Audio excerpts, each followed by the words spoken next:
पाठ क्रमांक 4 के देहात और शहर में भाग 1 में हमने देखा था कि देहात ने अपने मित्र शहर को पत्र लिखा है और उसने अपना दुखड़ा मतलब उसने अपनी पूरी परेशानी अपने मित्र को बताई है कि उसको क्या क्या परेशानियां हैं, उसके लोग कैसे बेरोजगार है, अशांति से घिरे हुए हैं, स्वास्थ्य की सुविधाएं नहीं है, वहां पर लोगों को पानी भरने के लिए बहुत दूर दूर तक जाना पड़ता है और शहर की चकाचौंध को आकर्षित होकर लोग उसको छोड़कर, गांव को छोड़कर शहर की तरफ बढ़ रहे हैं। ये सभी उसने बताया और उसने कहा कि मेरा परिवार टूट सा रहा है और उसने ये भी पूछा कि अभी मैं क्या करूं, बताइए आप। तो उसका प्रत्युत्तर देते समय शहर ने देहात को पत्र लिखा है और उसने कहा कि प्रिय मित्र देहात, नमस्कार। आज स्वतंत्रता दिवस है। इस उपलक्ष्य में हार्दिक बधाई। पत्र मिला, तुम्हारी प्रगति के बारे में जानकर खुशी हुई। मित्र, परिवर्तन सृष्टि का नियम है। भला तुम्हारी स्थिति क्यों न बदलती? धीरे धीरे और भी विकास होगा। तो उसने कहा कि परिवर्तन, बदलाव सृष्टि का नियम है, तो तुम्हारी स्थिति क्यों नहीं बदलती? जैसे शहरों की स्थिति बदलती गई है, शहर इतने विकसित हो गए हैं, तो गांव क्यों नहीं भले विकसित होंगे? गांव का भी विकास होगा। तो उसने उसको समझाते हुए एक अभंग के बारे में उसको समझाया है। धीरे धीरे रे मना धीरे सब कुछ होए, माली सींचे सो घड़ा ऋतु आए फल होए।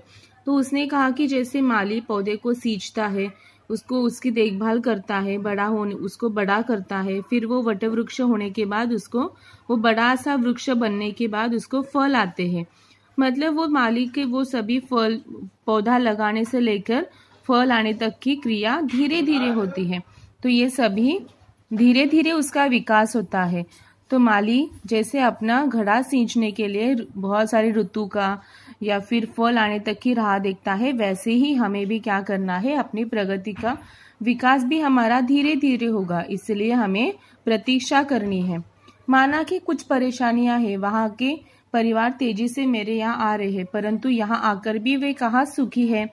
चिराग तले अंधेरा। जिन बस्तियों में, जिन हालातों में वे रहते हैं, तुम सुनोगे तो और बेचैन और व्यतीत हो जाओगे। तो उसने कहा कि लोग तुम्हारे यहाँ से निकल के मेरे यहाँ पर आ रहे, लेकिन यहाँ पर आकर वो कहाँ पर सुखी है? वो बिल्कुल सुखी नहीं है। वो यहाँ पर आकर जिन बस्तियों में रहते हैं, जिन हालातों में रहते हैं, वो देखकर तो मैं खुद परेशान हूँ। इतनी गंदी बस्तियों में, झोपड़पट्टियों में वो लोग रहते हैं और इतनी मेरी यहाँ पर भीड़ बढ़ रही, तो लोगों को चकाचौंध को देखकर यहाँ पर आते हैं, लेकिन उनको वो सभी नसीब नहीं होता जिनको वो खोजते हुए, जिसको आकर्षित होकर वो यहाँ पर आते हैं। उनको बहुत सारी गंदी बस्तियों में रहना पड़ता है, एकदम खराब हालातों में वो रहते हैं। ये देखकर मैं खुद ही व्यतीत हूँ और तुम सुनोगे तो तुम भी बेचैन हो जाओगे। मेरे यहाँ की दिन ब दिन बढ़ती भीड़ से मैं परेशान हो उठा हूँ। जिस चमक धमक की बात तुम कर रहे हो, वो सबको कहाँ उपलब्ध है? तुम्हारे यहाँ से जो यहाँ आते हैं, कई बार बाद में पछताते भी हैं। तो उसने कहा कि तुम्हारे यहाँ से जो लोग यहाँ पर आते हैं, वो चमक धमक को देखकर आते, लेकिन सबको ये नसीब नहीं होता है। सब लोग पछताते हैं वो यहाँ पर आने के बाद। उनको लगता है कि हमने क्यों गांव को छोड़ा। गांव में अगर हम लोग रहते तो कुछ ना कुछ तो मेहनत करते, खेती बाड़ी करके अपना गुजारा कर सकते, लेकिन वो यहाँ पर आने के बाद उनको इतने गंदे हालात में रहना पड़ता है कि वो फिर खुद ही परेशान हो जाते हैं और फिर उनको ऐसा लगता है कि हमने गांव को छोड़ना नहीं चाहिए था। मैं चाहता हूँ कि तुम अपने लोगों को समय रहते अपना महत्व समझाओ। छोटा परिवार, सुखी परिवार की बात अब उनकी समझ में आ जानी चाहिए। तुम उन्हें बुराइयों से दूर रखकर विभिन्न व्यावसायिक कौशलों, कंप्यूटर की संबंधी जानकारी विकसित करने की तरफ ध्यान दो। तो उसने कहा कि तुम समय रहते ही लोगों को समझाओ, उसको अपना महत्व समझाओ कि छोटा परिवार सुखी परिवार क्या होता है, किस तरीके से हम लोग छोटा परिवार सुखी परिवार के बारे में उनको सभी जागरूक करना है और कैसे तुम छोटा परिवार सुखी परिवार से सुखी रह सकते हो। तो ये सभी उनको समझाओ। तुम अब उन्हें बुराइयों से दूर रखकर विभिन्न व्यावसायिक कौशल, कंप्यूटर संबंधी जानकारी विकसित करने की तरफ ध्यान दो। जैसे कि अगर वहाँ के बच्चों ने, नवयुवकों ने अगर कंप्यूटर संबंधी प्रशिक्षण लिया, तो वो अपने गांव के दूसरे बच्चों को भी सिखा सकते हैं और गांव की प्रगति हो सकती है। फिर विभिन्न व्यावसायिक कौशलों की जानकारी अगर उन्होंने प्राप्त कर ली, तो वो उससे बाकी दूसरे लोगों को भी उसके बारे में जानकारी दे सकते हैं। तो ऐसा करके वो गांव वालों का भी भला कर सकते हैं। खेल तो ग्रामीण विकास की आत्मा है, ग्रामीण जीवन की आत्मा है। दौड़ना, तैरना, पेड़ों पर चढ़ना उतरना तो वहाँ के बच्चों के रग रग में रचा बसा है। तो ये तो खेल कूद तो ग्रामीण जीवन की आत्मा है, यानी कि वहां से ही लोग क्या करते हैं, खेल कूद सीखते हैं। उन्हें दौड़ना, तैरना ये उनको पर्टिकुलर उसके लिए क्लास लगाने की जरूरत नहीं है, वो अपने आप ही ये सभी चीजें वहाँ के बच्चे सीखते हैं।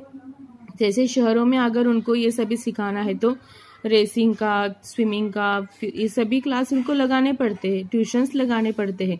लेकिन गांव के बच्चों को तैरने के लिए वहाँ पर नदी होती है, दौड़ने के लिए अच्छे रोड होते हैं, तो वो रास्तों पर अच्छे से दौड़ फिर सकते हैं, पेड़ों पर चढ़ते उतरते हैं।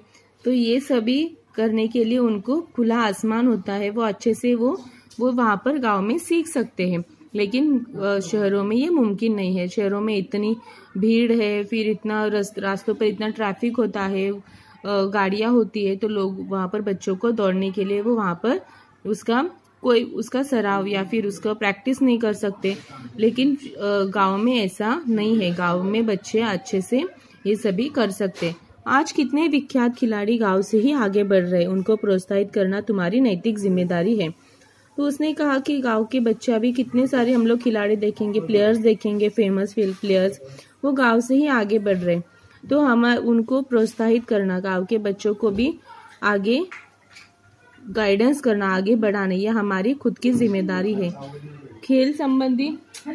खेल संबंधी मार्गदर्शन देकर हमारा देश अंतर्राष्ट्रीय स्तर पर प्रगति कर सकता है।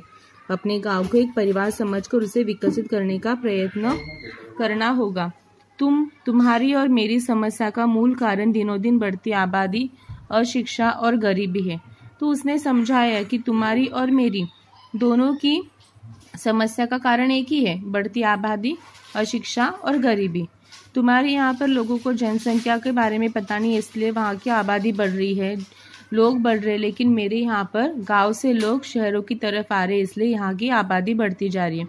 तो दोनों की भी समस्या एक ही है, बस हमें मिलकर उसका हल ढूंढना है। मेरे यहाँ लोग रोजगार की तलाश में आना कम कर दे, तुम गांव वालों को सहकारिता का महत्व समझाओ। तो उसने कहा कि अगर मेरे यहाँ पर लोग आना बंद कर दे, कम कर दे, और गांव में ही रहकर उनको अगर सहकारिता का महत्व समझ में आ गया तो वो यहाँ पर आना कम कर देंगे, तो गांव का भी विकास होगा, शहरों का भी विकास होगा। क्योंकि क्या होता है, रोजगार की तलाश में लोग शहरों की तरफ आते हैं और शहरों में भीड़ कर देते, तो शहरों में अच्छे से सबको रोजगार नहीं मिल पाता, इसलिए लोगों को वहाँ पर बस्तियों में मतलब झोपड़पट्टियों में रहना पड़ता है। इसलिए शहरों का भी प्रदूषण बढ़ता जा रहा है। तो यहाँ पर अगर गांव में लोगों ने सहकारिता से एक दूसरे के सहयोग से अगर छोटे छोटे व्यवसाय शुरू किए तो उनको वो छोटे व्यवसाय से उनको सभी लोगों को वहाँ पर रोजगार मिलेगा, काम धंधा मिलेगा, और इसलिए गांव की भी प्रगति होगी। सहकारिता पर आधारित छोटे छोटे व्यवसाय तुम अपने यहाँ शुरू करवाओ, ताकि कृषि आधारित अनेक लघु उद्योग, फलोत्पादन, औषधीय वनस्पति की खेती, पशुपालन जैसे अनेक व्यवसाय शुरू किए जा सके। तो उसने कहा कि समझाया उसको कि गांव के लोगों ने अगर ऐसे छोटे छोटे लघु उद्योग शुरू किए, तो लघु उद्योग यानी क्या, बहुत छोटे छोटे उद्योग, बिजनेस होते हैं, तो अगर उन्होंने शुरू किए तो वहां पर गांव के लोगों का ही सहयोग से अगर वो व्यवसाय शुरू किए तो उधर गांव की भी प्रगति होगी, सभी लोगों को रोजगार मिलेगा, तो उनको शहरों की तरफ भागने की जरूरत नहीं पड़ेगी। जो कुछ शहरों में है वो सभी सुविधाएं उनको यहाँ पर ही गाँव में ही मिलेगी। देहात भाई कितने भाग्यशाली हो कि तुम प्रदूषण मुक्त वातावरण में रहते हो, खुला खुला परिसर, न धुआं, न वाहनों की चिल्लप हो, हरे भरे पेड़, यहाँ सब चीजें तुम्हारे पास है। तो उसने कहा कि देहात भाई तुम कितने भाग्यशाली हो, और मेरे जैसा दुर्भाग्यशाली कोई नहीं है, क्योंकि तुम यहाँ पर प्रदूषण मुक्त वातावरण में रहते हो, लेकिन मैं प्रदूषण से घिरा रहता हूँ हमेशा।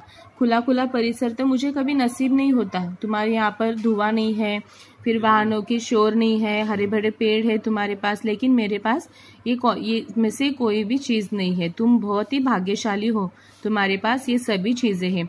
रात में तारों भरा आसमान तो सवेरे उगते सूरज के दर्शन कितनी सहजता सरलता से हो जाते हैं। हम तो इमारतों के जंगल में बदल गए हैं। खुला आसमान, बड़ा मैदान हमारे लिए कितने अनमोल एवं दुर्लभ हो गए, ये तुम नहीं समझ सकते। तो उसने कहा कि हमारे यहाँ पर तो मैं तो रात में तारों भरा आसमान तो दिखता ही नहीं, सुबह का उगता हुआ सूरज भी नहीं देख पाते। हमारे यहाँ पर शहरों में सब जगह पर इमारतों का जंगल हो गया है। सब पूरा शहर इमारतों के जंगल में बदल गया है। खुला आसमान नहीं दिखता है, मैदान नहीं दिखते, सभी चीज़ें दुर्लभ है। लेकिन तुम्हारे यहाँ पर ये सभी चीज़ें हैं, तो तुम कितने खुशनसीब हो कि तुम रात को तारों भरा आसमान देख सकते हो, सुबह का सवेरे उगता हुआ सूरज देख सकते हो, वो भी बहुत ही सहजता से। तुम्हारे तहसील और क्षेत्र के लोगों को चाहिए कि वे अपने क्षेत्र का सर्वांगीण विकास करने के लिए अपने जनप्रतिनिधियों का सहयोग करें। तो उसने कहा कि तुम्हारे यहाँ के जो तहसील है, ग्राम पंचायत है, तो वो सभी लोगों ने और तुम्हारे यहाँ के गांव के लोगों ने, प्रतिनिधि मतलब गांव के जो लोग रहते हैं, उन सभी लोगों ने अगर अपने क्षेत्र का सर्वांगीण विकास करने के लिए एक दूसरे का सहयोग करना चाहिए। तहसील ने भी सहयोग करना चाहिए गाँव वालों का, या फिर ग्राम पंचायत ने सहयोग करना चाहिए गाँव वालों का सर्वांगीण विकास के लिए, ताकि गाँव अच्छे से विकसित हो सके और गांव में कोई भी ऐसी चीज़ ना हो कि गांव में नहीं मिलती है, उसके लिए शहरों की तरफ भागने की ज़रूरत नहीं पड़नी चाहिए। तो ऐसा सब कुछ हमें गांव में ही उपलब्ध होना चाहिए, ऐसा प्रयत्न करना होगा। तुम्हारे यहाँ जो बच्चे विद्यालय में पढ़ रहे हैं, यदि अभी से उन्हें सही दिशा, उचित मार्गदर्शन दिया जाए तो भविष्य में वे ही हम सबकी व्यथा कम कर सकते हैं, वे ही हमारे आशा स्थान है। तो उसने कहा कि विद्यालय के जो बच्चे हैं पढ़ने वाले, तो वही हमारे आशा स्थान है। उन्हें अगर सही डायरेक्शन, अच्छा गाइडेंस दिया जाए तो वो हमारी सभी व्यथा को, हमारी सभी जो भी मुश्किलें उसको वो दूर कर सकते, वो हमारे आशा स्थान है। मुझे पूरा विश्वास है कि उन पर अवश्य ध्यान दिया जाएगा। तो उसने कहा कि मुझे पूरा विश्वास है, सभी बातें जो मैंने तुम्हें बताई है तुम उस पर अवश्य ध्यान दोगे, और जो भी हमें प्रयत्न करना है, जो भी मैंने बताया वो सब प्रयत्न तुम भी करोगे और मैं भी वो प्रयत्न करूँगा। तुम्हारा मित्र शहर, मतलब तुम्हारा अपना शहर, ऐसे शहर ने देहात को ये पत्र लिखा हुआ है।